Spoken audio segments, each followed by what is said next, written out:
Hey guys, welcome back to my channel. My name is Gloria and thank you so much for clicking on today's video. Today I wanted to go through the rarest Hoya that are in my collection. They're by no means super rare, but they are kind of more expensive and a little bit harder to find.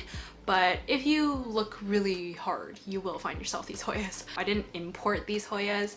I just found them in my local nurseries. So yeah, I hope you guys enjoyed today's video. Before we get started, make sure you subscribe to my channel so you don't miss out on any of my new videos. And yeah, let's jump right into today's video.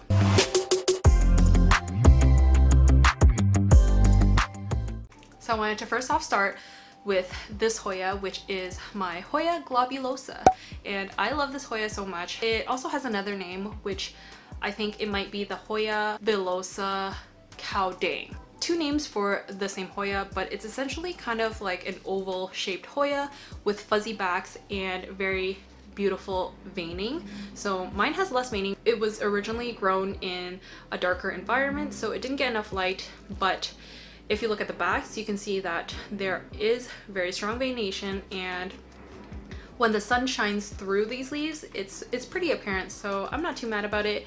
And it's just so fuzzy. I can't even like begin to describe the fuzziness and the texture of these leaves. The top of the leaves are very smooth, but the backs are just so fuzzy, and I can't wait for new leaves to come out. But this has been rooting away in Lacuna, and I think it's pretty happy. There's like little baby roots sticking out everywhere. It's a little hard to see because there's like this disgusting sesame seed label at the front because we're reusing a jar, but very happy with this Hoya. It is, I would say, a little bit harder to find. It goes for a pretty expensive price tag. I personally got it through a trade, thank goodness, because I don't think I would want to spend that much on this Hoya. First one is the Hoya globulosa. Next up is my Hoya Finlaysonii. So this one is the splash variety, which I don't see as often as the other Calistophylla looking Finlaysonii. So very strong veination versus this one, which is just very splashy, and the veining is a lot more subtle. So it reminds me of Hoya fuwuensis. I don't know if I'm saying it right, but the one that literally looks like this, I would say this is kind of more uncommon and not a lot of people have this one. This is its newest leaf, which just came out, and it's still hardening off, but the older leaves kind of look like, ooh, almost dropped a bunch of leca. But yeah, these are the older leaves, and I think it looks very splashy. It's very cute. It was originally not growing for the longest time. Since I transferred it to Leca, it decided to finally shoot out some new growth. I'm very happy about it. If you guys can get your hands on this Hoya, it's very stunning. It is more of a splashy Hoya, so if you want to add splashy Hoyas to your collection, this one would be a good one to add. Although you do need to give it pretty bright light in order to kind of stimulate the splashiness on the foliage, but better than, you know, just having a plain green leaf. So highly recommend this if you are able to find one of these kind of like uncommon Hoyas. Next up on the list is my Hoya Polyneura. I'm sure you guys know, I pretty much think this one is a very ugly Hoya. Other people have beautiful Polyneuras, but not mine. And this is how mine looks like, and that is the reason. It is very kind of just messy looking. There's big leaves, there's small leaves. It's just not cute, but it is showing new growth. So there's some new growth right here. I don't want to like break it, but right here, two new little baby leaves, and there's also a growth point coming out somewhere else. So I decided to chop it up so that it can actually stimulate more growth, and it actually did really well in Leca, so very happy with it. I think that this has potential to look better, but it currently does not look good.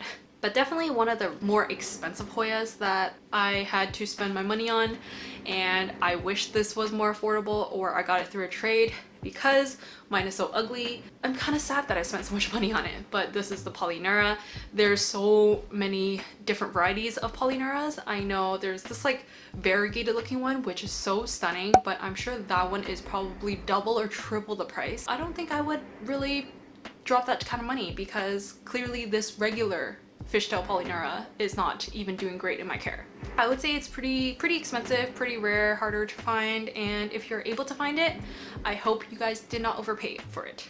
Fourth on the list is my Hoya Lacunosa Silver. So it used to be called the Silver Eskimo, but I think they're trying to drop the Eskimo part in the name because it's offensive. So it's just the Hoya Lacunosa Silver. Do not mistaken this for the Croniana Silver because everyone tries to tell me it's that, but the leaf shapes are a little bit different. So it's not. It is a Lacunosa Silver, and this is how it looks like. Very cute. This one is also kind of overpriced and more uncommon to find, so if you're able to get it through a trade, I would say that would be better than spending your money on this. It rots very easily. I've rotted it at least 2, 3, 4 times, and it's finally decided to chill and not die on me. This is what's left. It used to be a gigantic plant. I'm a little bit sad, not gonna lie. It's very depressing that it is this size. It literally looks like a nugget, so tiny, but very rare. I'm sure the Hoya Croniana or Lacunosa Black, that one is even more rare, and you would have to spend a lot of money to get that type of plant, and it's usually very small cuttings. So if I were to choose between the two, I'd still go for the silver. I like more silvery foliage as opposed to really dark foliage like ZZ plants, and actually I don't know any other like black looking leaves. But yeah, this one is the Lacunosa Silver. Moving on to my last plant for this list is my Hoya Bella reverse variegated. I really like this one. It is the most expensive out of all the other Bellas. So if you were to splurge on a plant, I would say you would get this one.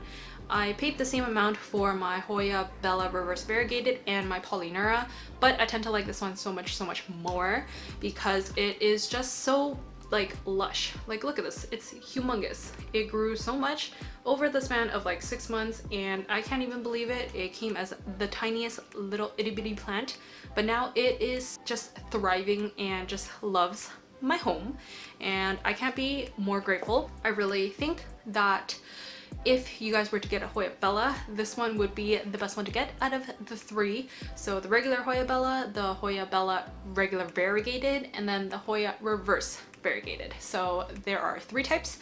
This one is the most expensive, but it is the cutest in my opinion. That pretty much concludes the 5 Hoyas that are the most rare / expensive in my collection. So some of them I did get in trades, but if I were to buy them, I'm sure they would be kind of on the pricier end. I don't have the super rare ones where like I had to spend like over $100 on a Hoya. I personally don't think that's worth it for a Hoya, but to each their own. I know the Hoya AH04, I don't know.